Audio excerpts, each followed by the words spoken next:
We get actual Eagles football this week. Preseason game numero uno is this week. So we're going to talk Eagles training camp, the standouts, the stars, the duds, everything right now, especially over the last couple practices. And the Phillies, it was red hot in South Philly this weekend. Duran made his debut. Harrison Bader did. And let me tell you something. Kyle Schwarber and Christopher Sanchez, they're the MVPs of the Phillies at this point. Trending in the AM, we are live. Taking your thoughts and opinions on the Phillies and Eagles in 30 seconds.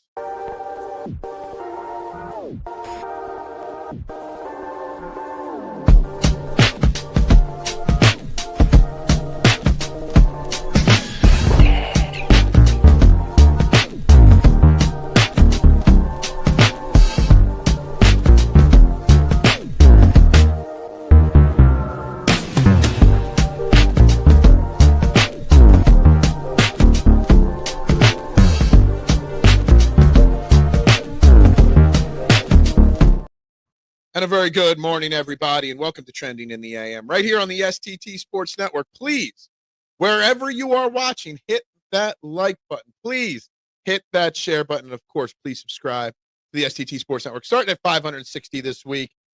Let's see what this week brings. Can we get to 600? I don't know. We'll find out. But please, hit that like, share, and subscribe. And, of course, vote on the poll question of the day over on the YouTube page. All those are watching on Twitter. On YouTube, we have a daily poll question. Today's poll question is, Kyle Schwarber is on pace for 55 home runs. Will he go over or under that number?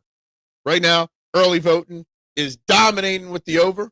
We'll find out later on in the show how that goes. But, guys, please like, share, subscribe, vote on the poll, guys. I'm Phil Stiefel, and we've got lots to talk about. Couple more training camp practices. I think we're up to 8 or 9 open practices to the media. Lots of information. Camp battle's over already for some people. So we're going to talk about that as we get set for Thursday night preseason game number 1. I'm excited. Can't wait to do it. Can't wait to watch it.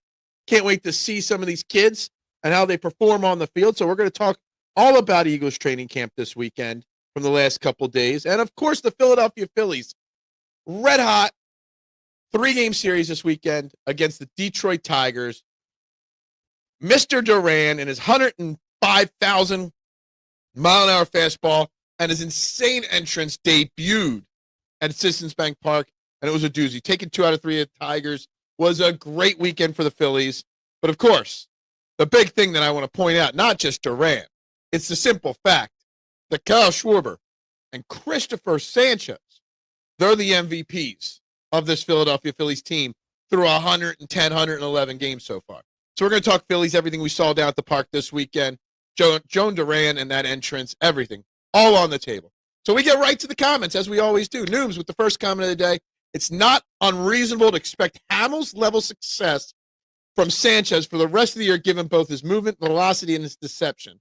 You know what? That's a very fair way to think about Christopher Sanchez as a Cole Hamels-level lefty. I mean, Christopher Sanchez, he had a little hiccup early in the season when his arm was a little sore.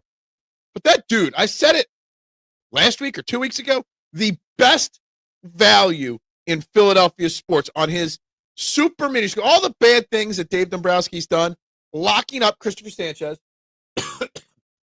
on that cheap 4-year deal is probably the best thing that Dave Dombrowski has done in his tenure here in Philadelphia. The guy is literally the Cy Young of this team, and that's not a knock on Zach Wheeler. Zach Wheeler's been a little rough around the gills the last couple starts, but excuse me. But Christopher Sanchez has been pretty damn phenomenal. Pretty damn phenomenal. After this weekend, Steven says, I am so ready to see Duran walk out to that entrance. Love that the Twins sent it over with him, locked in for the World Series run. Let's go. Can you imagine World Series? Game 7, bottom of the 9th inning. The world is watching. Phillies are up 4-3. And here comes, dong. Here comes the lights go out. And Jhoan Duran comes out. Let me tell you something. That kid's special. And he's going to be here in Philly for the next 2+ years. So funny. Twitter's hilarious, you know. I put out a tweet after last night's game and after he locked the doors last night on the Tigers. I put out there, he's already the best closer in Phillies history. So many people didn't get the sarcasm in that. Obviously, he's not the best of all time in Phillies history. He's just a new hot toy. But nobody got it.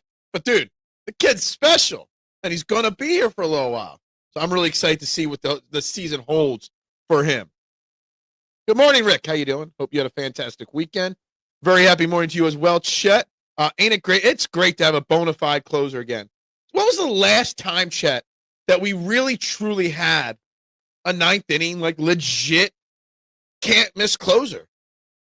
Was Brad Lidge 08 really it? I mean, we had Papelbon for a stretch, but, I mean, nobody really liked Papelbon. He was a bit of an asshole, and, I mean, he was towards the latter part, and we weren't a good team at that point. I mean, when was the last real dominant closer in Philly? And it might be right now. The Yankees, every single reliever they traded for completely pooped the bed. It was hilarious. I saw somebody say something about that, put up the stats from all their first outings in the Yankees organization. And you know what? Duran could have had the same thing happen. I mean, he's making his debut in Philly, packed house over the weekend. The weather was beautiful, lots of expectations, and he didn't shit the bed. Didn't. Came right out and dominated. I mean, that first outing on Friday night, I mean, that was must watch. Everybody was watching that because they all wanted to see the entrance. And Jhoan Duran came out, didn't even have to throw a fastball in his first outing with the Phillies. He threw 4 pitches to get 3 outs in his first game. They were all like 98-mile-an-hour splitters from Duran. Last night, he did need a whole 12 pitches, and he did get his first strikeout. Oh, no. And he did hit 103 a couple times last night for the Phillies, Duran.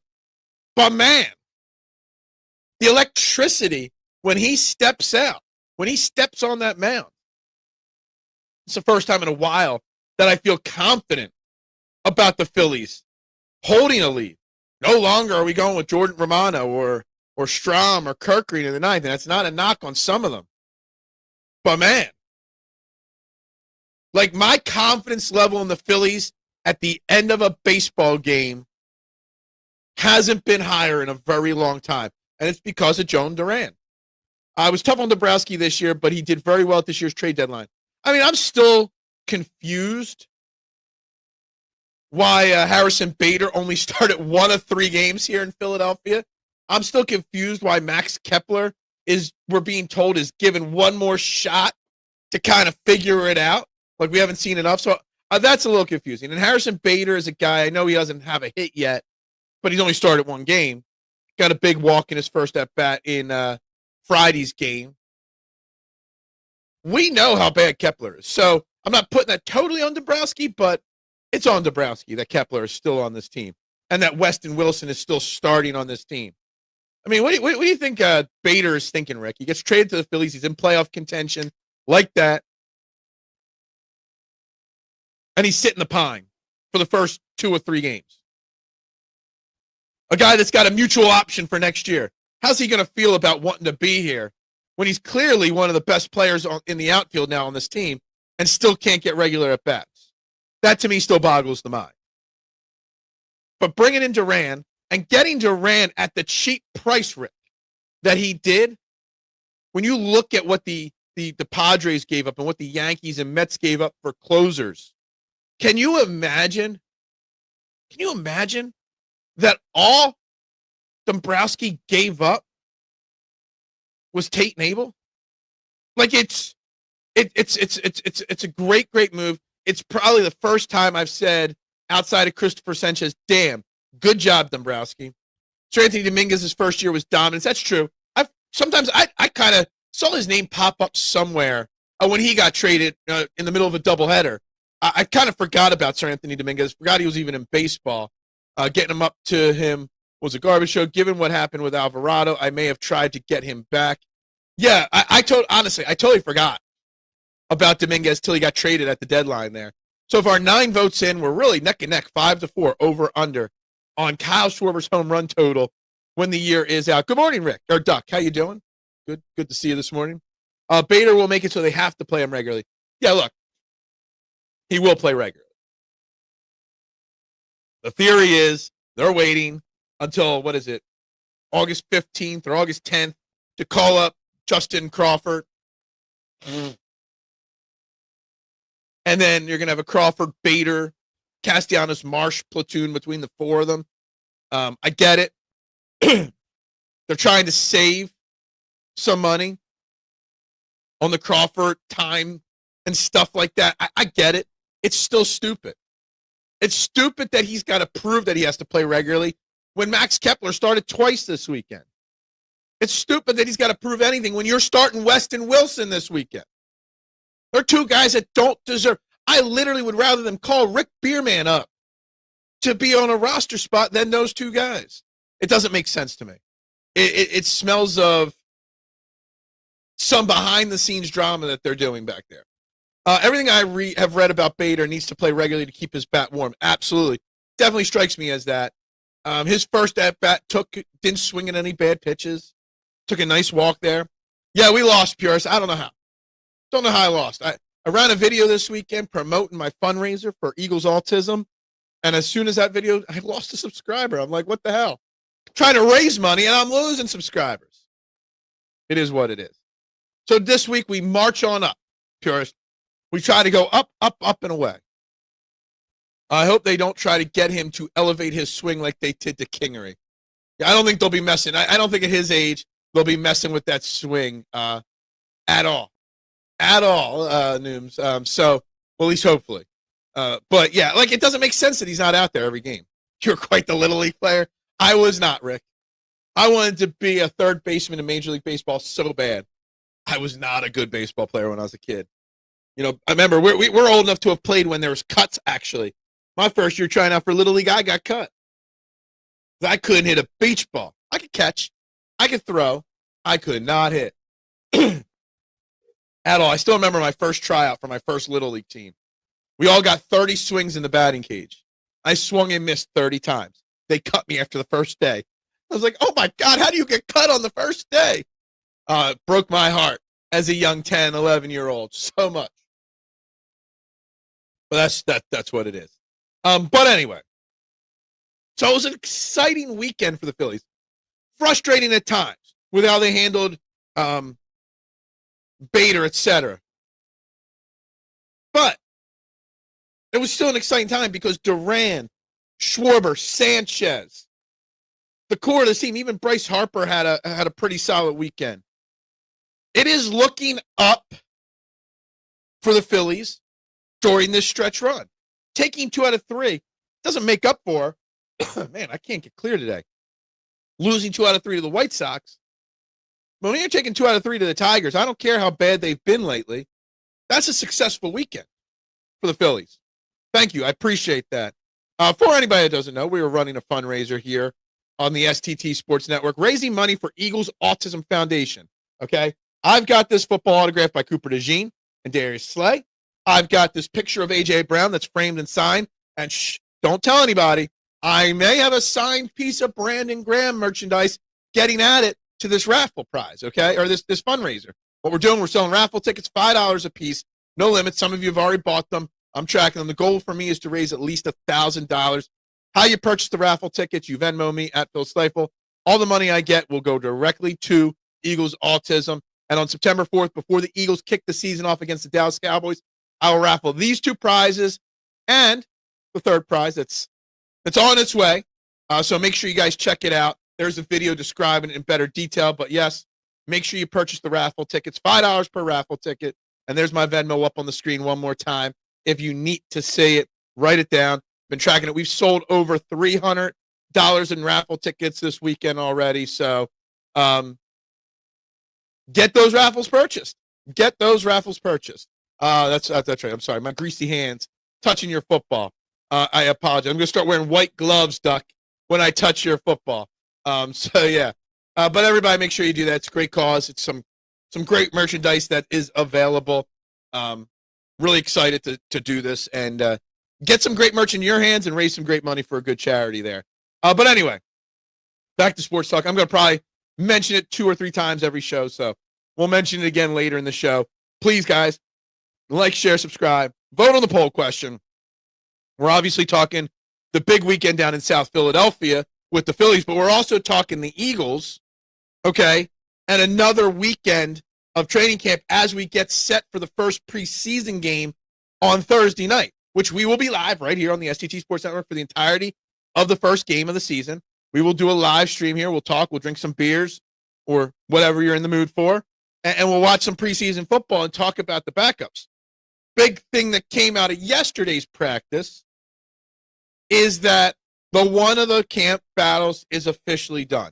Tyler Steen is your starting right guard, barring an injury or something like that, for the Philadelphia Eagles. I don't even think we will see Tyler Steen in a preseason game listening to Kevin Patullo and Vic Fangio and Jalen Carter talk before and after yesterday's practice.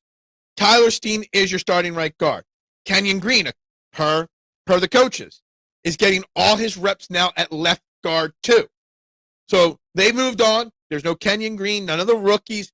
Nobody has pushed Tyler Steen. Not saying Tyler Steen has done a great job, in my opinion, from everything I've read. The offensive line as a whole has been getting dominated by the defensive line. I don't know if that's a knock on the offensive line or just how great this defensive line can be. But everybody on the defensive line, Moro Ojomo, Jordan Davis, Jalen Carter, all having phenomenal training camps and all are getting after the quarterback. I mean, just yesterday's practice, Josh Uche, Ty Robinson finally, Jihaad Campbell, who is getting some reps on the outside. All these guys getting sacks every single day. Jordan Davis getting them. So the defensive line is definitely doing well. But it looks like one camp battle. Tyler Steen, as expected, is the starting right guard for this Eagles team. Anais Smith getting a lot of first-team reps as reported by Dave Zingaro. Yeah, I still think that there's a chance. I think Johnny Wilson, as I predicted, will be the one that's not making this team. I think Anais Smith, had Terrence Marshall not get banged up, would have an outside shot of getting cut. Right now, I have five. I had four. Now I have five wide receivers. It's going to be AJ, Devontae, John Dotson, Anais Smith, and I still think Terrence Marshall or Elijah Cooks is the fifth wide receiver. Now, I do think that there is a battle that both Elijah Cooks and Terrence Marshall can make the team over Anais Smith, but that seems to be, I believe there's 6 wide receivers right now that have a shot at 5 spots. Now, they drafted Smith.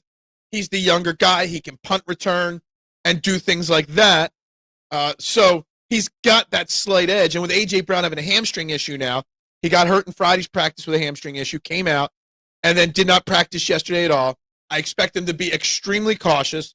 They don't think it's a serious hamstring issue with A.J. Brown, but I expect them to be extremely, extremely cautious with A.J. Brown. I wouldn't expect him even to practice the rest of this week no matter what.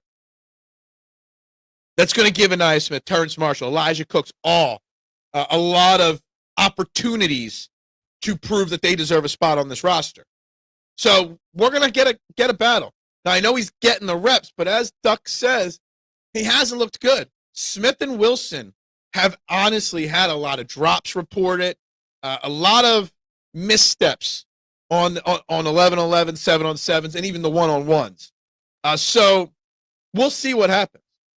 But Elijah Cooks has got a very close relationship personally with A.J. Brown, and Terrence Marshall was a second-round pick 2 or 3 years ago. So there's pedigree there with those two guys. We'll see what happens there, though, with that. Yes, Brock Lesnar came back at the end of SummerSlam last night. I saw that. Watched a little bit of SummerSlam this weekend. It wasn't the worst. Wasn't the best. Wasn't the worst. Very predictable, but not so predictable. These young wide receivers will have to take as many of these preseason snaps to make some bones and get some tape out there. Yeah, absolutely. I expect, depending on health, because I know Terrence Marshall's been hurt the last couple days of practice. Does it seem like there's a lot of injuries this year in training camp? Or are we just protecting our players? I mean, yesterday's practice, you had Bond, AJ, Lewis Seen, Trevor Keegan, Terrence Marshall, Mac McWilliams, Ben Van Summer, all did not practice. I might even miss some there. Seems like there's a lot of injuries happening at camp this year. They also seem to be having longer practices, a lot of 80, 90. There was one practice went an hour and 55 minutes. Some longer practices. They're actually running Saquon pretty hard in practice. It's a very interesting little pivot in training camp this year from the Philadelphia Eagles. But I would fully expect, depending on injuries, a Marshall Cooks, Ainias Smith starting 3 on Thursday night with Tanner McKee as your starting quarterback. That would be fully what I expect, and it's going to be up to those guys. Again, barring Terrence Marshall, his injuries and knee issue, if he can go. It's going to be very interesting to see how that, I guess I would say there's 2 roster spots for 3 guys. It's going to be up to these preseason games to see who wins those 2 final roster spots. But I think there is a battle going on there. And it'll be interesting to see how it plays out. They are protecting their starters so don't end up being banged up. Yes, I absolutely think so. I mean, Zach Bonds missed 3 or 4 practices in a row. We saw Smitty miss a couple, then come back. And as soon as Smitty comes back, A.J. Brown goes out. You know what I mean? So, it's interesting. Now, I feel bad when guys like Mac McWilliams, Terrence Marshall, Lewis Sine, Trevor Keegan, when those guys get hurt, they're battling for roster spots, okay? Battling for roster spots. When they go down, that's a frustrating, disappointing for them because that's when you get cut. Keep your eye on Tanner McKee's improved in pocket footwork. Oh, we're gonna be watching it live right here on the channel, Nooms, Thursday night. I'll have it on the TV here. We'll be chatting here. Getting the most first-team reps of any wide receiver besides the top 3, and is shaking Cooper Dejean a few times, reported by Zingaro. So can't say Ainias hasn't looked great. Look, you're watching Zingaro's tweets. I'm watching like 900 other people's tweets as well, and I have not seen one positive thing said about Ainias Smith. Maybe I haven't checked Zingaro frequently enough, but I go E.J. Smith, I go Martin Frank, Ed Kratz, I do Elliott Shore Parks, I do them all. I go through, I have my Twitter page. You can see all the different things in my search. I go through every single reporter's tweets. Obviously, I've missed the time that Zingaro tweeted about him beating Cooper Dejean. But I'm not saying Ainias Smith's not going to make the team. I'm saying there is a battle between 3 guys for 2 roster spots, in my humble opinion. To me, Johnny Wilson's already, at this point, Johnny Wilson's 7th on the depth chart at this point, 6th or 7th. So he's got an uphill battle for sure. McKee equals stop. Zingaro and Frank are my usual go-to.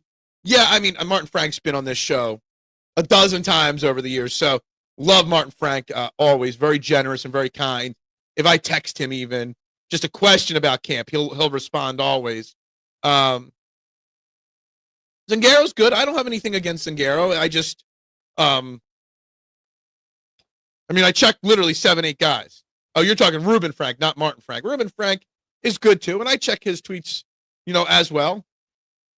I just haven't seen the Ainias Smith positivity.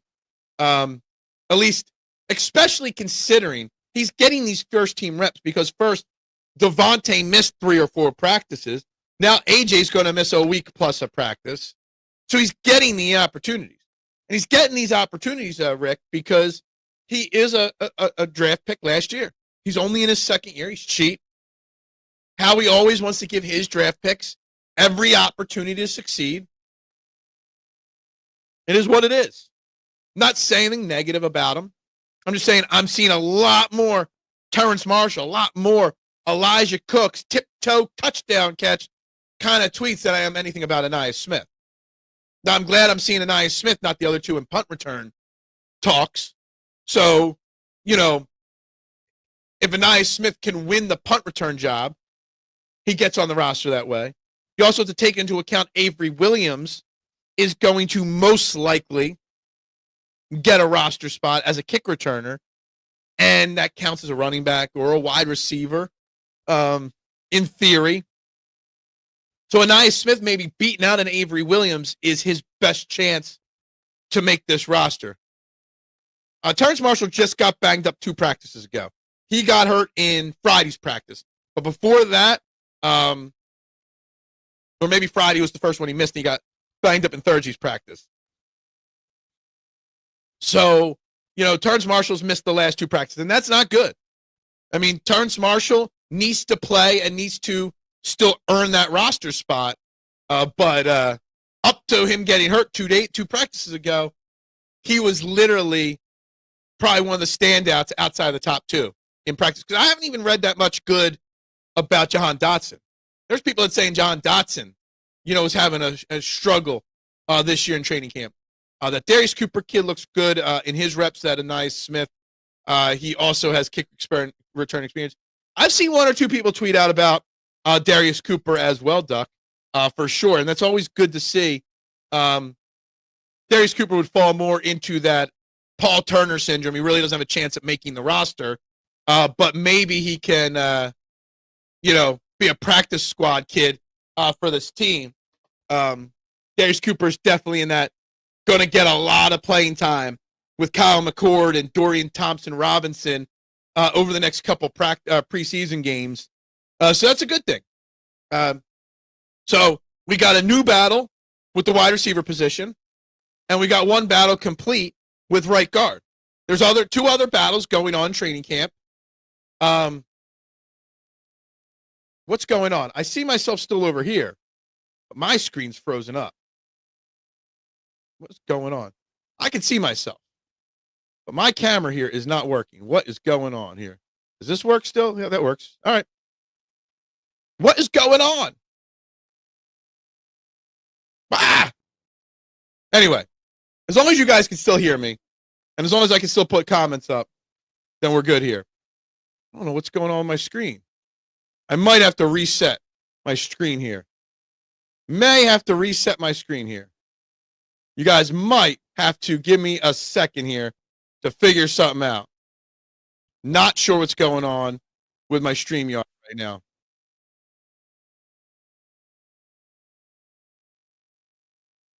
There's that.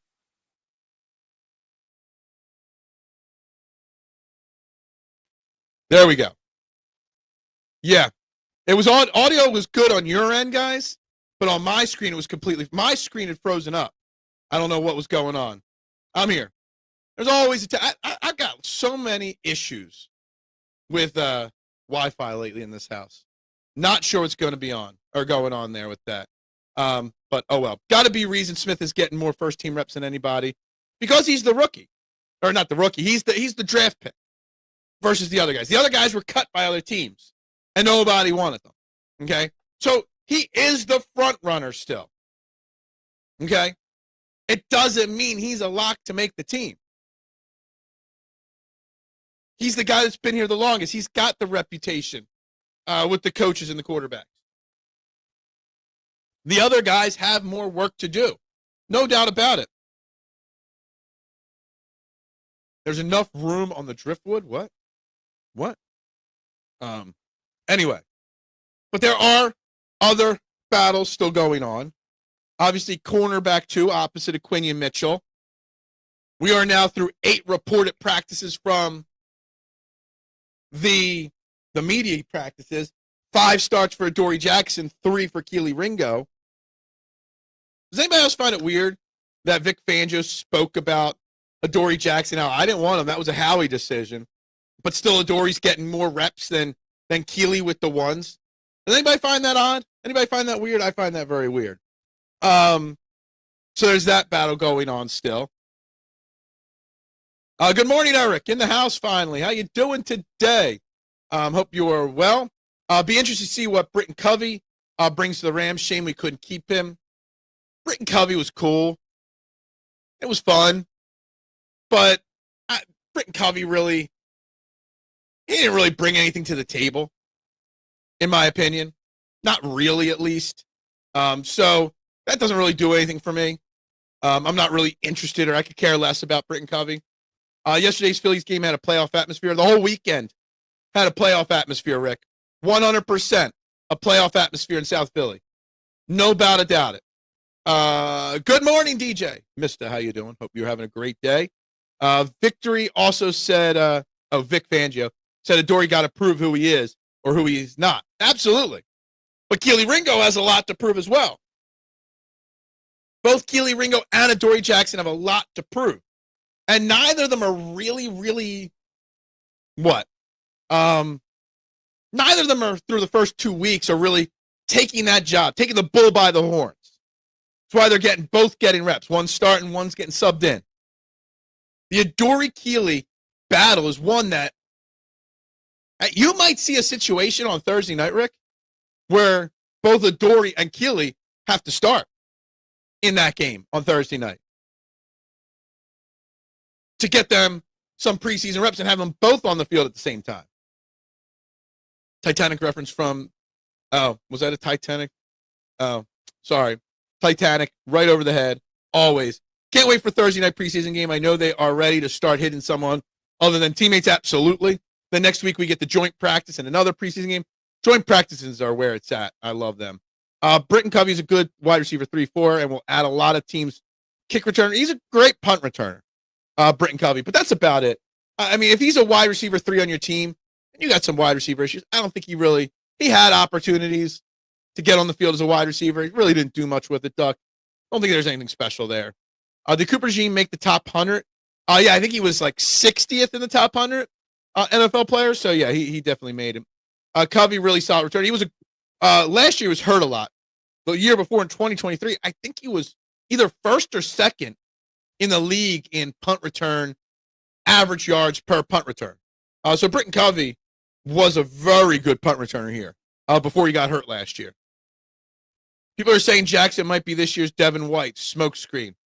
Interesting. I haven't seen anybody say that, but I think that's a very interesting comparison. We were all hyped last year, Eric, on this show for Devin White, him bringing something out. I talked about his leadership on the defense. We also didn't think Zach Bond was going to turn into a Defensive Player of the Year candidate. So Devin White was the guy, and Zach Bond was kind of, at this point last year, Zach Bond, half of Eagles Nation didn't even know who Zach Bond was at this point last year. Keely Ringo's been here for a while. He's been the one that was expected to be the heir apparent. So I don't know if it's exactly the same, but I get it. I get it. Chick flick, yeah. Uche. It's funny. Up till Friday's practice, we weren't hearing anything about Uche or Ojulari.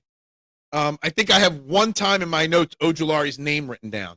One time. I take notes every day on practices. I think Ojulari's name's written down one time.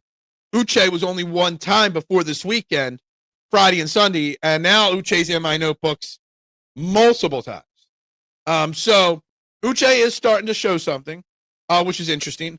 I still think out of all the positions where there's battles going on or roster competitions going on or question marks, I still think the edge position at this point might be my biggest concern or biggest question of lack of confidence in the depth. Obviously, you know, Jalen Sutton, Nolan Smith are your 1-2. But after that, Uche, Ojulari, you know, Antoine Powell-Ryland, or Ryland Powell, or whatever, APR, Antoine Powell-Ryland. Both those guys, all three of those guys still have something to prove. You're going to see a lot of Uche and Ojulari on Thursday night, in my opinion. So those guys really need to nobody's really grabbing that. And, you know, we'll throw it out there. It's not going to happen, but we're going to throw it out there. Obviously, a certain edge rusher from the Dallas Cowboys wants to be traded. Micah Parsons. Aren't you glad to be a Philadelphia Eagles fan and have a well-run organization where you don't have guys like Micah Parsons shouting, just pay me or trade me, and then his teammates pay the man? The stuff going on behind the scenes with the Dallas Cowboys and the Washington Commanders. Terry McLaurin requested a trade out of town this weekend. It just makes me so happy that our biggest argument or discussion this offseason with me and Rick is whether Ainias Smith makes the team or not.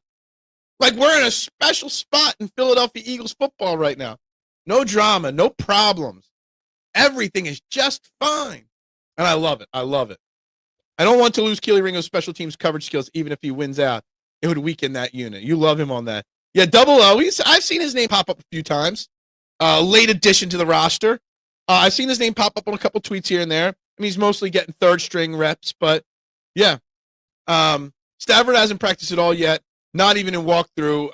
McVay said he has a plan for him, but won't reveal it right now. Didn't even know that, Barb. Interesting. I mean, Matthew Stafford is getting older, but I mean, Jalen Hurts is out there practicing every day. Everybody else is getting days off. Jalen Hurts is out there every day working with this team, and you love to see it. And good morning, Barb. Hope you are well. No chance the Turds trade Parsons to Philly. Obviously, I mean, it would be catastrophically insanity. It would be crazy for the Eagles and the Cowboys to work out a deal for Micah Parsons. But would I say there's a 0% chance? No. And 1-2%. Howie Roseman probably would at least dabble in the idea. Micah's always wanted to be here.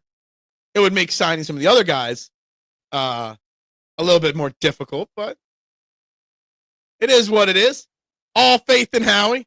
Howie did say we have 13 draft picks next year, but we might use some of them to make this team better this year. Just saying. Good morning, Little G. Let's go. Eagles time. Washington takes a step back this year. Do you think you got a guy like Terry McLaurin, who's 29, who's been the heart and soul of your offense for the last 5 or 6 years, been through multiple incarnations of this team, fan-loved, talented wide receiver, instead of paying him, you pay all these 30-plus-year-old guys instead. That's just typical Josh Harris, work. They have a shit show when they see one, Josh Harris and Jerry Jones. Exactly. I mean, they're made for each other, Jerry Jones and Josh Harris, right? Like, it really makes you fully appreciate the situation. Look, we think the Philadelphia Eagles are going to win the Super Bowl. Great. Will they? Time will tell. But we know if there's ever any drama, it's not going to be contract related. Howie Roseman takes care of his people and then adds to it. He still goes out and makes big splash moves from time to time. Saquon Barkley last year. But Howie, man, you just got to appreciate how special Howie Roseman is. I doubt Parsons gets traded. Yeah, look, most likely what's going to happen with Parsons and Terry McLaurin, in a week or two, the teams will find a way to retain their players and sign them to long-term contracts. I get it. It's going to happen. Highly, highly doubt it that anyone's trading anybody, Barb. But, it's interesting. Somebody tweeted this out at me. Who was it? Someone tweeted something out. I can't remember who it was now. They sent it to me. That Dallas's number one, Jerry Jones's number one priority isn't building a winning football team. It's staying number one in the headlines. Okay? So Jerry Jones isn't number one in the headlines. So what's he going to do? Not pay Micah Parsons, start this drama, puts him back up to number one in the headlines. Let that go on for a week or so. Then once the Micah Parsons story starts knocking down, then he's going to sign Micah Parsons. Puts him right back up to the top of the leaderboard in the conversation. And then as that starts to come on down, then the season starts and the Dallas Cowboys are right back up because they're losing or winning. Jerry Jones runs his organization in a way to keep him at the top of the news cycle every single week, no matter what. And it's kind of funny. I mean, keeps you getting the clicks, keeps you getting talked about, keeps you making money. But shouldn't the goal of your team be, your job be, to win a Super Bowl? It's kind of comical, honestly. But I get what that person was saying about how Jerry Jones rather be number one on the headlines than build a winning team. The Dallas and Washington controversy will turn out to be nothing burgers. I absolutely agree. 100% agree. It will get done. It will happen. It is what it is. But it's unnecessary drama, especially when you've got players on your team like Micah Parsons out and all the other teammates are saying, yo, Jerry, just pay the guy. Do it right. Do right by him. It's like you're fracturing the organization so badly. I would say Josh Harris is channeling his inner Joe Banner, but he signed all these old heads. Yeah, him signing all those old heads just told me everything I needed to know. Parsons going to end up with the Raiders, just a hunch. I honestly don't see him getting traded. I figure they're going to sign him. They're going to figure it out, and they'll deal with it. If the Cowboys trade Micah, they would take a $24 million cap hit. Yeah, look, I didn't even look into that aspect of it, Anthony, because I fully expect him to get traded or signed. because they're not going to let him go. Arguably one of the 2 or 3 best defensive players in all of football. But it's the controversy that Jerry Jones forces upon his organization regularly that cause these problems. And honestly, if I wasn't an Eagles fan, I'd say I feel bad for Schottenheimer. Trying to build this new culture in Dallas. Yet your boss is making more drama than necessary. Cooper Dejean is top 100. Yeah, he's number 60 overall. Put him at outside corner. Look, he's not going to be outside corner yet. It looks like he's going to play safety in those base formations. Every single practice he's in at safety in base formations. Now, again, they only run base formation 4 times a game, 5 times a game. He's in the slot in dime and nickel. I mean, if Keeley fails, maybe he does. I thought there's an outside shot of Mac McWilliams maybe as the slot. Maybe he's the slot guy next year, and next year Cooper slides outside. But obviously having a quad issue and missing a bunch of time is going to make it harder for Mac McWilliams to have a significant role in this team to start the season. Excuse me. The Cowboys window passed when the O-line and Zeke got aged out. Absolutely agree. Did they ever even have a window? They never even had a window to age out of, to pass by. Jerry Jones has discovered it's cheaper to just stay in the deadlines than to be all in on building the best. It's cheaper, or it's also more financially profitable to be in the headlines. The more clicks, the more talked about. I mean, it equals money in some form. Being tops in the headline makes you more money. What would they say? No, there's no such thing as bad, no bad. You know what I'm saying? Like they always say something. What is it? Yeah, there's no such thing as bad publicity or something like that. Dejean's safety in baseball and nickel and sub in base. I know what you mean. Dejean safety in base and nickel and sub packages. So as always, have him on the field. He is going to be on the field 100% of the snaps. There's no doubt about it. Now, it's going to most likely be safety, but that's also a knock on Sidney Brown and Drew Makuba as well. I mean, Drew Makuba did miss a bunch of practice. He is back. JJ's best bet is trading Parsons and getting a draft haul. His value won't get any higher than now. I mean, it's a fair thing to say, Eric. It really is. I mean, eventually, if Micah holds out enough, those game checks are going to really hurt. You know, when he's missing those game checks. So maybe eventually he does show up, and then after the season you trade him. I mean, you think about what Khalil Mack, when he got traded, what was that, like 5 years ago? He fetched multiple first, second, and third round picks. And was that when he got traded to the Raiders, or Raiders traded him away, whatever it was? So, yeah. Jerry Jones runs the Cowgirls like a media company itself. Yeah. It's true. Publicity. That's what I'm trying to say. There's no such thing as bad publicity. I don't know why I couldn't get the words out. It's been a long morning already. My brain is not refreshed from this weekend. Way too much yard work yesterday. Went to my nephew's birthday party. Way too much. I didn't have my down. I like my Sunday to be a down day. Didn't do it. Didn't have my down day yesterday. Parsons contract 100% guaranteed. He wants it to be 100% guaranteed. Is that what you're saying, K1? And good morning, K1. Is that what he's asking for, or that's what you think he'll get? 100% guaranteed contract. I mean, there's collusion not to guarantee contracts amongst the owners, so we got to worry about that as well, whether there's some collusion going on there. And if anybody's colluding, I'm sure Jerry Jones is right smack dab in the middle of any collusion cases going on. But it's fun to hypothesize. Could you imagine adding Micah Parsons to Jalen Carter and Jordan Davis? Hypothetically, if you wanted them. Hypothetically. Would you trade 2 first-round picks and a Nolan Smith or Jelks Hunt to get him? Now, the Eagles and the Cowboys would be stupid for doing a deal like that. But would you, in theory, do that? It was the Bears, sorry. 2 firsts, a third, a 6th round. Thought there was a second in there as well. Would you do that exact trade for Micah Parsons? Knowing you got to pay him, knowing you got to pay Carter, maybe you could sub out a couple of those picks for Nolan Smith or Jelix Hunt. It'd be fun. It's fun to think about.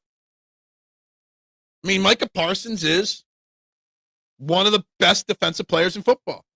They got hurt a bunch last year, so that's a concern. Just thinking out loud. No way I would trade for Micah. Why? You don't want to have one of the best players in football on your defense? Go from having 2 of the top defensive players in football to 3? Why not? Wouldn't trade Smith and Hunt as they're going to be stud pass rushers in this league. They're going to be. They might be. They should be. They're not yet. Okay? Trying to win a Super Bowl. Same thing at the trade deadline in baseball, Rick. Why I wanted Quan over Crawford. Do you want the sure thing or the probably might be? Just asking. Parsons only, 27 years old?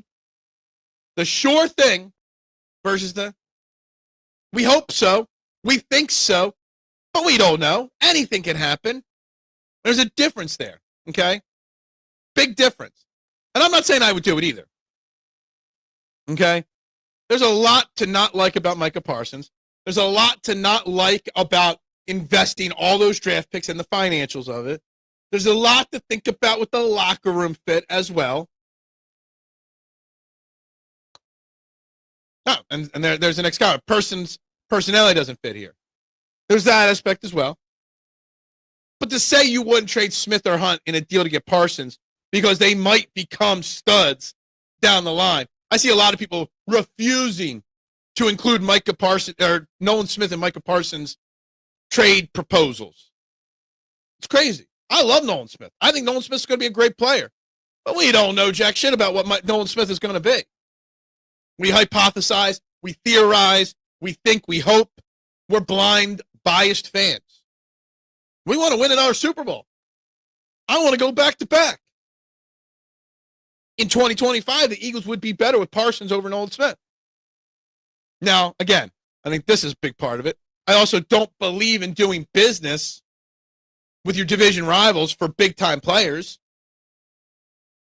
And it's not, I saw somebody, oh, well, it doesn't always work out. We traded Donovan in the division. Donovan was past his prime. So nobody better bring Donovan into the conversation. Donovan was way past his prime at that point. You don't do, it's extremely rare, I should say, that big stud players in any sport get traded in the division. Myalata says practicing against Hunt is like practicing. I've seen it. Jelix Hunt had Jordan Myalata cussing and walking off the practice field in a fit of rage earlier in camp because of the day he had again trying to stop Jelix Hunt. A lot different going up against in practice than it is in the real thing, though. All right, so look. Are there similarities? Is there potential? Absolutely.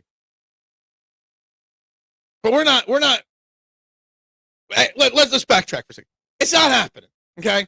Micah Parsons will not be a Philadelphia Eagles football player this year. 0 chance. I would literally put it at 0 chance, okay? But to think that he wouldn't upgrade this defense is silly, no matter what it costs. Micah Parsons would be better than I just said before we brought the Micah Parsons, that I'm still concerned about our edge position on this defense.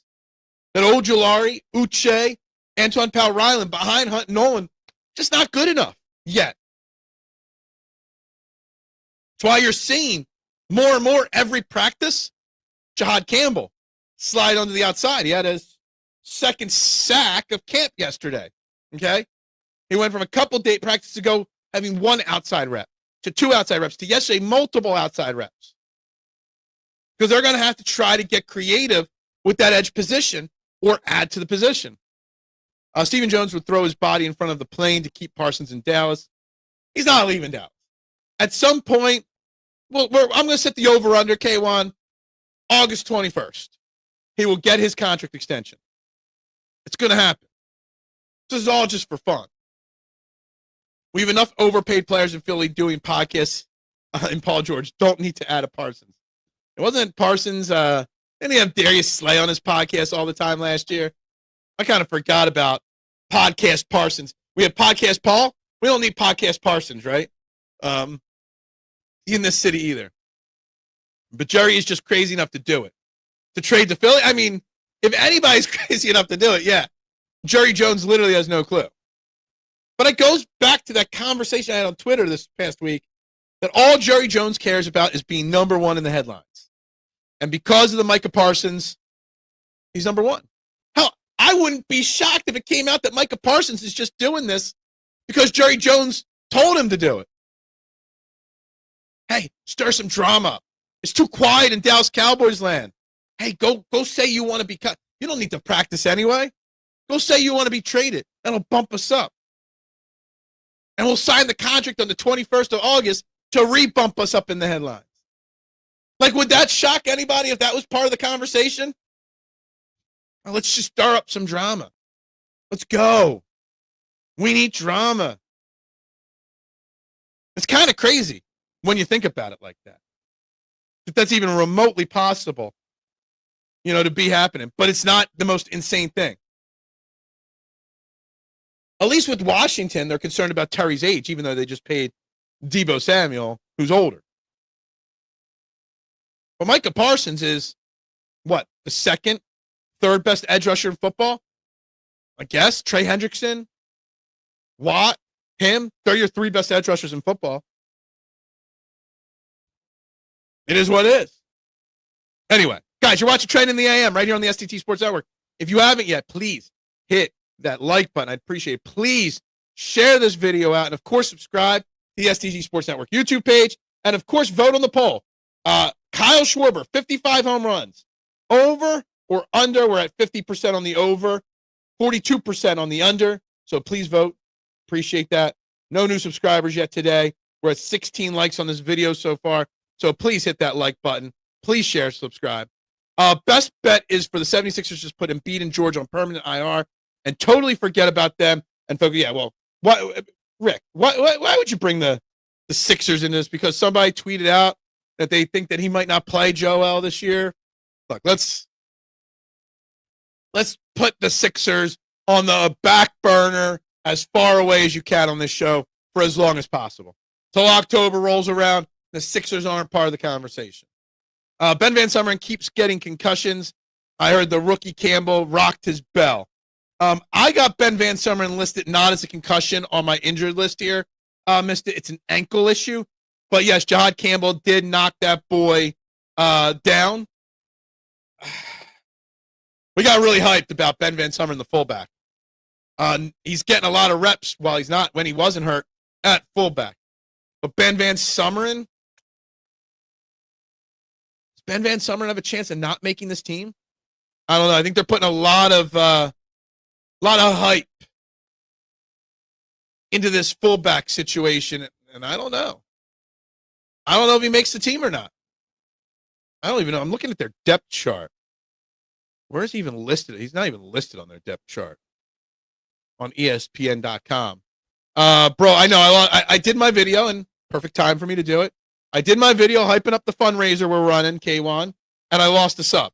So here we go. We're going to remind everybody one more time. We are running this fundraiser here on the STT Sports Network. Did that not pop up? There we go. Eagles Autism Foundation. We're raising money for the Eagles Autism Foundation. We are raffling off. I won't touch it for a duck. This Cooper Dejean autograph football with Darius Slay's autograph. This A.J. Brown signed frame picture. Okay.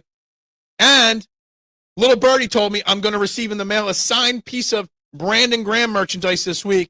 And that's going to get added to the raffle. Okay. All raffle tickets are $5. No limits on how many you buy. We sold over $300 of them this weekend. All the money sent to me will go directly to Eagles Autism. The goal is to raise $1,000. How you purchase the raffles?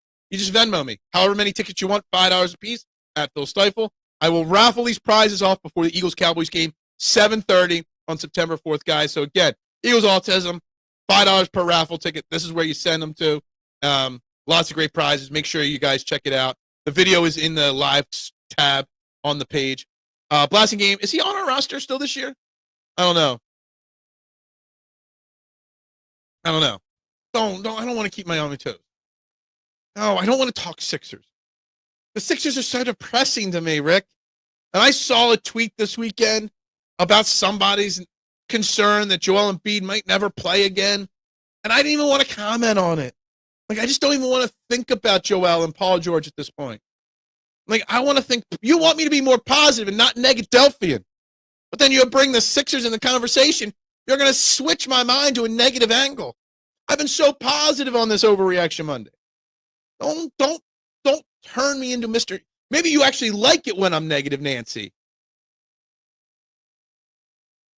We don't say boy, Phil. It's bull. I say whatever I want. And I'm not cool enough to say bull. I don't say the cool words. Hanging out with my nieces and nephews yesterday. They're all like 8 to 12. They're using all the cool hip lingo. I'm like, I don't even know what half the things you're saying are. I don't know what those words are. I'm not hip. I'm not cool. I don't even remember saying the word boy. Anyway. Anyway, guys, make sure you're hitting all those buttons. Like, share, subscribe. Would greatly, greatly appreciate each and every one of them getting done. And again, make sure you take a look at that video and consider making a donation. I would greatly, greatly appreciate it if you consider making a donation to the Eagles Autism to buy these raffle tickets, guys. But yeah, we're talking today. We're talking Eagles as we get set for our first preseason game. Here's a question. We'll talk about this more as the week goes on. Who are you most excited for watching on Thursday night? Is it Tanner McKee? Is it Kyle McCord? Is it Drew Makuba, Jihaad Campbell? Who's going to play? Who's not going to play out of those guys anyway? Who are you most excited to see play? And the Phillies, we're talking about the Phillies. Huge weekend down South Philly. Playoff atmosphere. Take 2 out of 3 of the Tigers. We've got the Baltimore Orioles this week starting tonight in South Philly. It's very important to build upon the 2 out of 3 against the Tigers. Maybe take 2 out of 3 against Baltimore. Kind of follow that up. I'm going to throw 2 other topics, Eagles and Phillies, related into the conversation as well here. First and foremost this weekend, finally, Eric Allen and his 54 interceptions have been inducted into the NFL Hall of Fame. And massively well-deserved. Massively late on the Eric Allen Hall of Fame induction. But it was great to see. I haven't listened to his whole speech. I've seen clips. I have to go back and watch the whole speech that he gave. But it's about damn time that Eric Allen's in the Hall of Fame. And then entering the Phillies Wall of Fame this year, and this weekend, Jimmy Rollins and Ed Wade. Ed Wade, one of the most underrated GMs in Phillies history. And Jimmy Rollins. Should Jimmy Rollins be in the MLB Hall of Fame? He's not. I don't even know if he's close. But do you know how many shortstops in the history of baseball have over 2,000 hits, 200 home runs, and 400 steals? Do you know how many? 1. Jimmy Rollins. And he's not in the Hall of Fame. And he doesn't even get close to the Hall of Fame consideration. So, let's give some compliments to Eric Allen and his 54 interceptions. Let's give some conversation to the Jimmy Rollins portion. And we'll keep talking Phillies. Duran, Harrison Bader, the Phillies, the Eagles in training camp, etc. The McKeesters are going to love. One good thing happens on Thursday night. We're going to hear so much about Tanner McKee. We know that. Eric Allen, well-deserved. Next should be Seth Joyner. I think there's an argument for sure that Seth Joyner absolutely should be a Hall of Famer. Rick, I agree with you on that. Clyde Simmons, I'd have to double-check his numbers. I always thought he was just on the outside, not in. Good morning, Thomas. How you doing? I heard the Eagles management is bringing in cops from all the away games that they play this year to talk about DUI. Okay, so they're trying to teach the players not to get DUIs? It's interesting. I mean, not surprised. So I don't know if this is still, I'm assuming this is still a thing. There's no reason, first off, to get anybody to get a DUI, okay, with apps like Uber and Lyft and all. But NFL players have it in their contracts, their labor union agreement, Thomas, that all they got to do is dial a number and a car picks them up instantly to stay out of trouble. They have that set up for NFL players. But if this is what you're hitting at, they're basically talking about making sure the culture of the Eagles stays focused on football and family and not getting into any trouble. And there's very few personalities on this Eagles team that I would even think would ever get into any kind of trouble because they're focused on football. But it's good. The Hall of Fame requirements need to be changed big time in baseball. As the game has changed, baseball has a hard time keeping up with the times. Yeah, I think it's too easy to get into all of them, so that's just me. If you look at Hunt and then watch Derek Thomas's rookie year, you'll see quite a number of similarities. Derek Thomas was a hell of a linebacker, outside linebacker. I was a huge Derek Thomas fan growing up. If Urlacher is in the joiner, if Urlacher is in, then joiner should be. No, I don't need to compare the numbers. I know. I've said it before that Seth Joyner absolutely should be a Hall of Famer. I don't know about the Clyde Simmons. I don't know. Maybe it's because he always took second fiddle to Reggie White earlier in his career than after. But I'm going to write him down. I'll look at it. I'm going to go to my new page for tomorrow. We're going to write it down. Clyde Simmons numbers. Remind me tomorrow. I'll do the research later today, and I'll form a better opinion on Clyde Simmons later. Any player that has a DUI is purely any person, Peanut, that gets a DUI is an idiot. There's no reason for it. Okay? No reason at all. Later in Hunt's season, of course, not early. Yeah, absolutely. I was shocked that Hunt played much at all last year, and then he obviously pushed his way onto the field. So that's good. And he's got the hunger, the desire. He's got that raw athleticism as a former safety. He's only been playing the position for 2 years now. So I have huge expectations for Alex Hunt this year. From an insider I knew a decade ago, players don't like using that number because they think it will affect them when they go to contract negotiations. This one party's too much time. That's interesting. That's an interesting way to look at it, Duck. But there's still this little app. It's brand new. It just was released yesterday called Uber. And then yesterday afternoon, someone mimicked Uber and created this new company called Lyft. They're brand spanking new. Nobody's ever heard of them yet. Or taxi cabs still exist. You don't want to use that number? That's fine. That's an interesting thing that you're putting up there. And I'm not shocked by that. But anybody that gets into trouble with DUIs and stuff like that, just stupid. Phillies fans are having wet dreams in the stands watching Jhoan Duran close. I know I am. Absolutely, not in the stands. I prefer to do that at home. Okay. Eric Allen not making it for that long of a time was total garbage. Yeah, I mean, I looked it up. I still got him up on the screen. I mean, he retired in 2001. And even in 2001, he was still playing every single day. 24 years to get into the Hall of Fame for Eric Allen. Like, maybe I don't know something that somebody else does. Did he ever rub the media the wrong way? Did he ever become a D-bag like Donovan McNabb after his playing career? Like, I don't think so. He wasn't grouchy with the media. Like you can make arguments like Chris Carter, he had his issues off the field. You know, Kurt Schilling became a D-bag. Others with steroids. There's reasons why other players, didn't get voted in when they should have. I don't know what the reason was for Eric Allen. There is no reason. There is a company listed for that. I wouldn't be shocked if all the leagues have it too, especially the NBA. I'll just become a private driver for a player. How about that? That's side hustle. Just find one professional athlete and just be their professional driver. Be easy money. Some weird hours possibly, but easy money. I don't know. Anyway, Eric Allen, Jimmy Rollins. Will Jimmy Rollins get in? I wonder if I could do this without my computer freezing up. Jimmy Rollins, Hall of Fame votes. let's see, the last time, 2024. That's 2024. He only received 18% of the votes, Jimmy Rollins. That is criminally low. 18% of the votes for Jimmy Rollins. The only shortstop in the history of baseball with 2,000 hits, 200 home runs, and 400 steals. An MVP. He actually had MVP votes like 4 or 5 times in his career. 1, 2, 3, 4 times. 1, 2, 3, 4. 4-time Gold Glover. Almost won Rookie of the Year.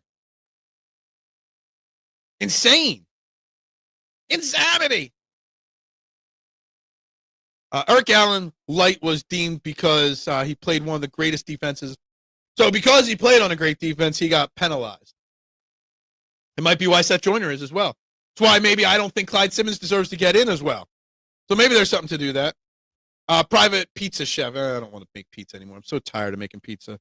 The one guy that's not in the Hall of Fame because of his mouth is Brian Mitchell. Should Brian Mitchell be in the Hall of Fame? I have to go look at his numbers. I'm not positive on that. One player I got my eye on this preseason is Trotter Jr. Absolutely. I would say part of the reason why Jihaad Campbell is getting looks on the outside is because of Ojulari, Uche, and the other guys. They don't have a lot of depth on the edge, okay? Part of the reason why Jihaad Campbell is getting reps on the outside is because Trotter Jr. is having a great camp. That if Campbell wasn't ready to go with that injury, they have no doubt that he could start alongside Zach Bond. Even before Zach Bond got hurt, they were running first-team defensive reps with Trot and Jihaad. Trot Jr. is going to get reps this preseason and a decent amount of them. Trot Jr. is in the camp that he might get some of those Nolan Smith-type reps. Where we were like, last year, we're like, why is Nolan Smith still playing in the fourth quarter preseason games? They're going to do that with Trot this preseason. He's going to get a lot of reps, especially Thursday night. But Trot Jr. is going to force their hands that he has to be on the field. That might mean Jihaad Campbell moving around. It's interesting. Interesting to think about. Mitchell was the best return man, scat back combo up until his time and of all time. Yeah, I mean, it was great. I had him on as a guest on one of my podcasts a long, long time ago. Great guy, very generous with his time. What should I eat for dinner? I don't know. I'm not sure. I've already started thinking about my dinner. It's like the first thing I think about. I'm like, I make my breakfast, and while I'm cooking breakfast, I start thinking about what's for dinner. We should take a poll. Yeah, we should do a poll for him. Based on the lowered bar, J-Roll may eventually get in. But for a leadoff hitter, he will always pay the price for the league average and on base. Yeah, I was actually kind of shocked that his OPS was very rarely ever over 800. Interesting.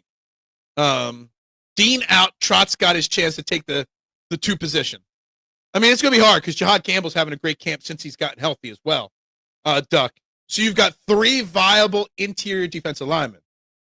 Now, Campbell could play outside, too, a little bit.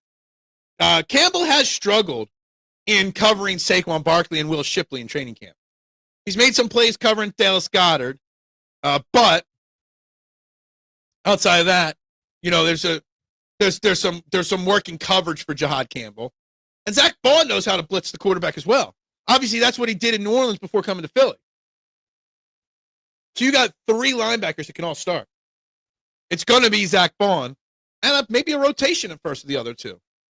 J-Roll will also pay the price for being in the same era as other great shortstops as well. But none of those great shortstops have 2,000 hits, 200 home runs, 400 steals.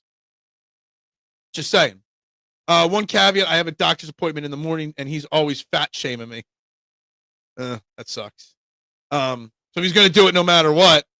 You're not going to lose weight from now to tomorrow morning, so you might as well just go all out. Get yourself a nice big-ass New York strip steak, some roasted potatoes, and some asparagus. Go for it. I'm giving you permission, mister. Campbell is getting used to playing against the best running back in the NFL and a top 10 tight end. Absolutely.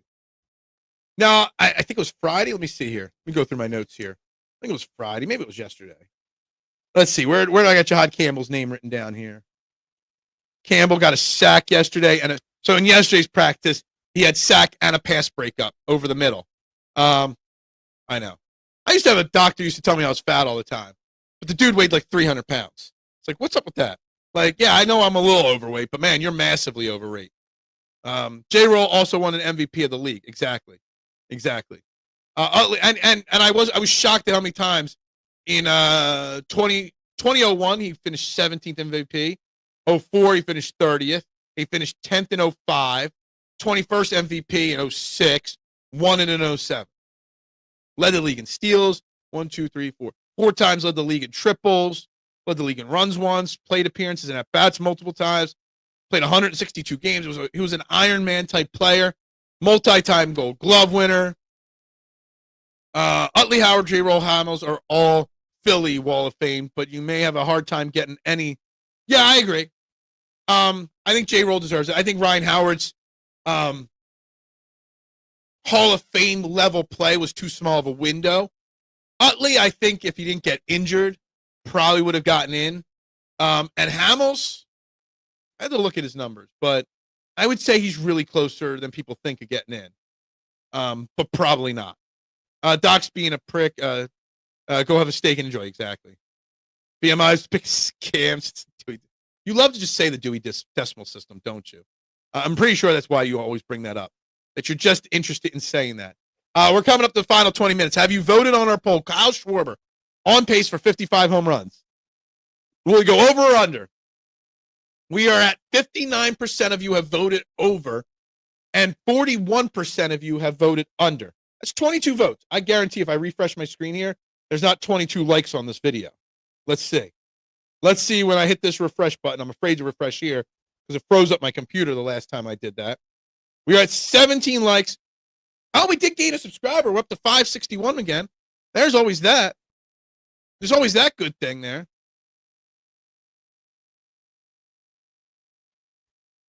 I like that option. I'll go with that one. Yeah, go for it. Steak and potatoes. I like to grill asparagus. What am I going to cook tonight? I like to go. I don't like to have an idea. I just like to go to the grocery store. Is it a grocery store or food store? What do you call it? It's always a controversial topic. And I just like to peruse. I go to the grocery store and I walk down the meat aisle. And then when I see what I want, then I plan the rest of the dinner out. Obesity is in the eyes of fat ass. Wow. Yeah, I mean, true that. Anyway, as we come to the final 15 minutes, I do want to swing it back to the Phillies a little bit as well as we're talking, Jimmy Rollins, Hall of Fame, Ed Wade, again, Jimmy Rollins, Cole Hamels, Chase Utley, Ryan Howard, they were all Ed Wade guys. And when Houston went on their cheating World Series run, who was the GM that set them up for success? Ed Wade. Ed Wade's such an underrated GM in our city and in baseball history. So good to see that. Jimmy Rollins' plaque, by the way, let me say, it's not the first time. That plaque looked nothing like Jimmy Rollins on the Wall of Fame, just so you know.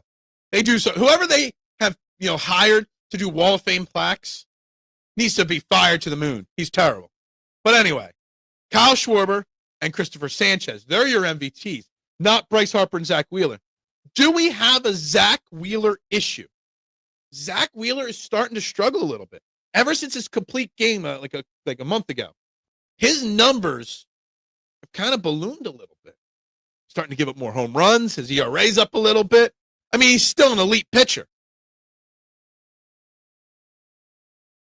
But do we have a Zach Wheeler concern? The innings on that arm. Yeah, I should just call it a day early. What would I do with my next 15 minutes if I shut down 15 minutes early? I mean, TMZ's not here to tell me about the value I'm stealing from him today. Little did he know there was going to be such a great football conversation today. And he could have said, take credit for my comments about the edge position. Well, I told you all about the edge. But anyway, I should just call it a day. But we'll be back tomorrow. I'm open Thursday, K1, doing a live Eagles stream for the preseason game. That'll give us a little boost here. At least that's the hope. We'll see. Who knows? Nobody knows. Ed Wade gave us a ring with that Lidge trade, Michael Bourne and Jeff Geary. Man, I feel like it's Brad Lidge error. 08, I know it's only been 2 times, but when I see Jhoan Duran come in, it's like 08 Brad Lidge. The guy can't miss. And I feel that. regularly. Oh my God, the D Wade statue. Even D Wade looked at it. I was like, what? Like, I know making a statue is not easy, but come on. It can't be that hard to give some similar characteristics and traits. Like some people, like, who sign off on these and says, oh, that passes what I wanted. Yeah. Get the hell out of here. Ed Wade, man. Never gets the respect. I get no respect around here. Yeah, I don't know.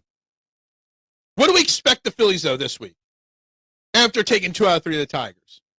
What should be the expectations as we start 3 against Baltimore? What should the expectations be? We're back in first place in the division, half game over the Mets. Baltimore's 10 games under 500. Their season's over. What should be the expectation? Should we expect to take 2 out of 3? Should we expect a sweep out of this team? And what's it going to take? Let's see here. Let's see tonight's pitching matchup for Baltimore. There's the game. They've got Cade Pavic, a left-handed hitter. All right, so we'll probably see Harrison Bader tonight because they got a lefty going on the mound tonight. It's a 5.15 ERA, a 1.5 WHIP. Pitched 64 innings, given up 74. He's given up over 95 base runners in his 64 innings. Gives up a ton of home runs. Going up against Jesus Luzardo, who pitched well his last time out. Interesting. This is why I said the Sixers process with Hinkie was a bad idea 12 years later, and they are no better than they were. Again, just like Rick, I don't want to talk about the Sixers. Why put me through Sixers torture? Yeah. They got 3D printers better than those sculptures. Use that. Yeah, do anything. When was the last time a sculpture, a face, a bust? At least whoever does the Hall of Fame ones. I mean, Eric Allen's bust in the Hall of Fame actually looks like Eric Allen. But the Wall of Fame, my God, it's bad. It's like they took the intern from the Hall of Fame. Darth Vader. Heard a few people say Darth Vader. Guy's got to actually play, though. The Phillies actually have to put him out there. We're gonna see Darth Vader tonight and Weston Wilson because they got a lefty on the mound. Something's wrong with the way the Phillies organization is run. But they're still the best damn team. They still got a massive amount of talent. They still win in spite. They win because of talent. Anyway, back to the poll question. Kyle Schwarber, 55 home runs. I saw a stat, and I didn't fact check because I literally saw it like 5 minutes before the game started, or the show started here today. Kyle Schwarber is the first baseball player in the history of baseball to hit 38 or more home runs in the first 4 seasons of his time with a specific team. First 4 years with a team, 38 or more home runs. He went 50 plus his first 2 years. He had in the 40s or upper 30s last year, and he's on pace for 55 this year. Can Kyle Schwarber get to 55? Can we get to, I think there's an outside chance he can get to 60 home runs. I think Wheels just needs to work on the hard stuff command, but the big question is, should it continue into October? Sanchez, your number 1. I don't think anything can happen other than Wheeler getting hurt and getting injured that wouldn't make Wheeler start game 1. Sanchez is game 2, hands down. You can argue that Sanchez is pitching better, but Wheeler's experience puts him at number 1 no matter what. Stop with the Hinkie strays. He was here 2 years. The NBA and our owner screwed the process. Absolutely agree. Marcus Morris, yeah, he got arrested, right? Stole, theft, money, big time, right? I saw Marcus Morris's numbers or name pop up in the headlines. He was the answer, right? He was the guy that was going to be the perfect complement to the Sixers and Joel Embiid. Those Morris twins, man. Were they twins? I know the Morris brothers. They weren't twins. Yeah, interesting. Very interesting. Very interesting what's going on there. All right. So we're up to the final 10 minutes. Like, share, subscribe, vote on the poll. Keep it going. Yeah, I mean, I believe the stat was Schwarber, too. I'm just saying I didn't have a chance to fact check it. First player in the history of baseball to have 4 straight years to start a career with a team of 38 or more home runs. Just think how hard that is. I mean, he's got 150 home runs in his first 3 years. He's on pace to have close to 200 home runs in his first 4 years in Philly. And they still haven't signed him. Kyle Schwarber's going to go out there, hit 57 home runs by the end of this season. He's going to finish in the top 3 of MVP voting, maybe even win it, okay? And walk in free agency because the Phillies don't want to pay him. Kyle Schwarber, I think before the season started, you could have gotten Kyle Schwarber extended for 4 years, $120 million. About 2 months of the season, you could have gone 4 years, $130 million. At this point, with the way baseball teams spend money, I would be shocked if a team doesn't throw 5 years and over $200 million at Kyle Schwarber. And the question is, will Dave Dombrowski, will Sean Middleton pony up that money? We're talking 5 years, $200 million. To me, if I'm Kyle Schwarber's representation, that's the starting point for a conversation.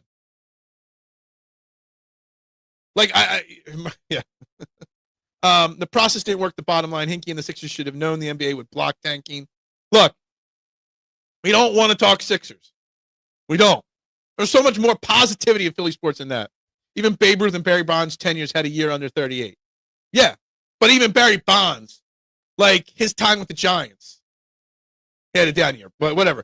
But when he started with the Pirates, like some of these guys, they hit a lot of home runs, but they maybe not their rookie year or something like that, or they have a down year, they get injured. Kyle Schwarber's done it now for 4 straight years. It's crazy. I mean, am I crazy to think that $200 million is the starting point if I'm the agent of Kyle Schwarber? Like, that's where I'm at. And I don't have the faith in John Middleton ponying up that kind of money. Now, the Phillies want to keep him. The teammates want to keep him. He wants to stay here. But if John Middleton goes, the most I can do is 150. And another team comes up with $200 million. Kyle Schwarber ain't dumb enough to turn down $50 million. And I wouldn't blame him for it. I'd blame John Middleton.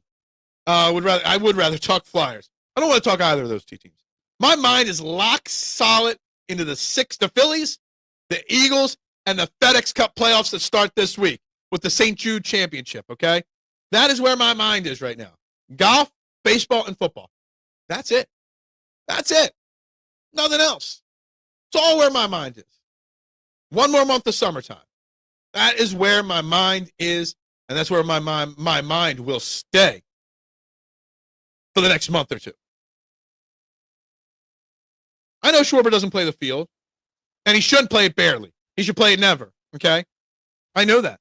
Don't matter. When you're hitting 50 home runs a year, that's all you got to do. I think the fact that he doesn't play the field is why he's only going to get $200 million. If he played the field too, he might get $220. I mean, let's think about it. He's only, 1 year older than Bryce Harper? Maybe the same age as Harper. We kind of think of Kyle Schwarber that he's like 35, 36 years old. As a DH, Kyle Schwarber can have another 6 or 8 very successful years as a DH in Major League Baseball, barring an injury of some kind, like a catastrophic injury, barring an Achilles injury or an ACL tear. Kyle Schwarber is going to keep hitting 40, 50 home runs for the next 5, 6 years. Let me look up Kyle Schwarber here real quick. Let me see something real quick here. Kyle Schwarber. He's been in the league 10 years. Kyle Schwarber in his career is at 322 home runs. Can Kyle Schwarber, if he's going to hit 40, Kyle Schwarber's going to get to 500 home runs. Can he get to 550? He's at 322 right now. He's at 322 right now. He's only 32 years old. Say he plays 7 more years, and it's 30 home runs a year. It's 210. That puts him at 530 home runs. Just think about that. There's a chance that Kyle Schwarber gets to 550 home runs. as long as he stays healthy. Edgar Martinez got screwed from not playing the field as well. Yeah, it's true. Watching Phil do research in real time.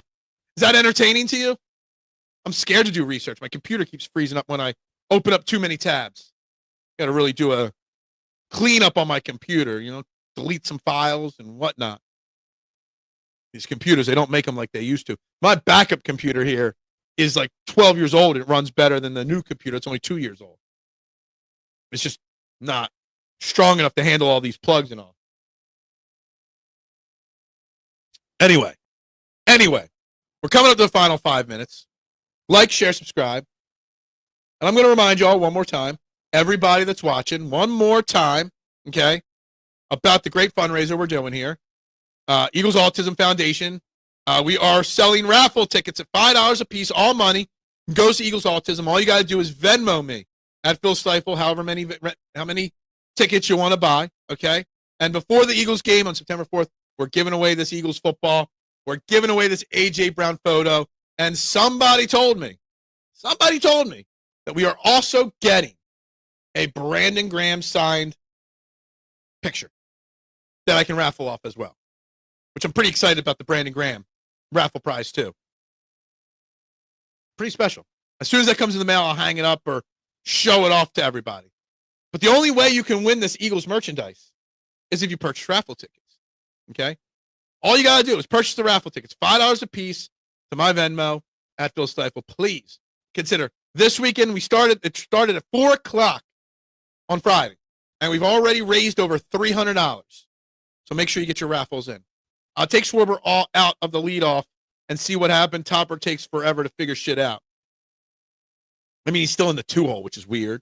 But look, Schwarber's having a great season. Hitting about 250 this year, right? At least he was the last I looked. 254. His OPS is at 957. He's getting on base at home. And his on-base percentage is almost 380. Like, that's sick. It's really sick. Leads the league in RBIs. Tied for the league in home runs. I mean, walked 74 times. Yeah, struck out 131 times this year. It's actually not too bad. Plays every game. He's got a triple this year. He's got 10. I think it's crazy that Kyle Schwarber's got 10 steals. Like, seriously. How does Kyle Schwarber have 10 steals on the season? I love it. I think it's hilarious. Let's see if I got any raffle tickets sold during the show today. Let's check my email. I get a notification on this stuff. Nope, nobody bought any raffle tickets today. Oh, well. Anyway, so let's keep pushing forward with that raffle. And make sure you guys go and I ask you guys to share the shows out all the time. Go find the video on the YouTube page. It's under the live tabs. All right. And share out the video. Promoting the raffle. Would really love to be able to write a check for $1,000 for Eagles Autism. So please, please, please consider it. Please consider sharing and donate and stuff like that. Kyle Schwarber should subscribe. Kyle Schwarber should be on the show. Still trying to figure that one out. I have an opportunity to go to a Kyle Schwarber event and stream from it. But I also have a massive catering order to take care of that day. So I'm still trying to figure out the details on that one right there. Check out Chief of War with Jason Momoa. You know what's funny? You bring up Jason Momoa. Do you follow my Twitter page or something, Miss? Then I don't know it. I thought of randomly about Declan Harp.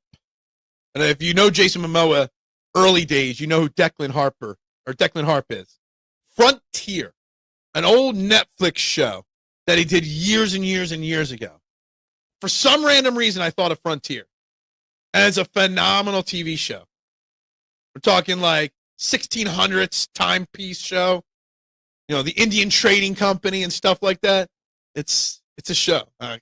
People should watch it. What can really differentiate the Phils from other teams is how they can speed you up transitioning back to the top of the lineup. Marsh, Stott, Bader, Turner. Stott's the question. What do you do with Stott? You know what I mean? Stott's an issue. But so is Sosa. And I wanted to get it. I didn't get into my Edmundo Sosa issues today, Nooms. But on Friday, Edmundo Sosa, Harrison Bader came in and drew a walk when his pinch hit, right? 4 straight out of the zone pitches. And Harrison Bader took them all. Great. Not typical of Phillies. The first pitch to Sosa, the next at bat, he swung at a ball way outside the strike zone. How are you swinging, period, after somebody just draws a walk on 4 pitches? And then Saturday's game, whenever Sosa played next. Sosa, 2 balls right to him in the infield. He did not get to. Sosa is not an everyday player. But, Bryce, it's not stinks so bad that Sosa's got to play. Drives me nuts. Anyway, it's time to wrap this shebang up. Time for me to get to work, guys. Jam-packed week. Obviously, we got game show tomorrow. We have Fairway to Heaven tomorrow night. Thursday night, we'll be doing our first live stream of the year for the Eagles preseason game. So make sure you're locked in. Like, share, subscribe. Think about donating for the raffles, guys. Would greatly appreciate that as well. But with that being said, it's time to wrap this up. 59% of you voted the over on 55 home runs for Kyle Schwarber. Interesting way that came out. I thought it would be higher, but some people think it's an under on that one. But anyway, everybody have a great day. We'll be back tomorrow. It's going to be a great week. Tops off the Jeep this week. We're going to have a lot of fun this week, guys. Everybody have a great Monday. I can't wait for the St. Jude. I called Hideki last year. Let's see if I can go back-to-back on the St. Jude this week, guys. Everybody have a great day, guys. Go Birds. Bubbles up.